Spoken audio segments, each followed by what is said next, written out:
Hey guys, welcome back to my channel. Today I will show you guys how to enable or disable Telnet in Windows 11 PC or laptop. You just need to follow me. So firstly, you need to open CMD.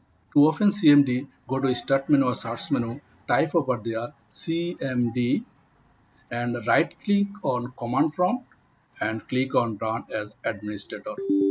After then click on Yes. So command prompt is open. So copy and paste here from first line of code and paste here. So you just see that the operation completed successfully. So now type telnet. So telnet is working.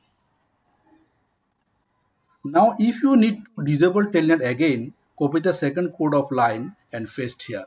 Go to CMD again, right click on command prompt, run, click on run as administrator and yes, and copy the second line of code,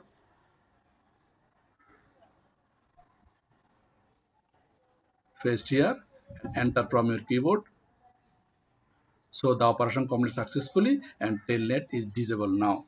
So hope this video tutorial helpful for you. So please like the video and don't forget to subscribe the channel for next videos. Thank you for watching.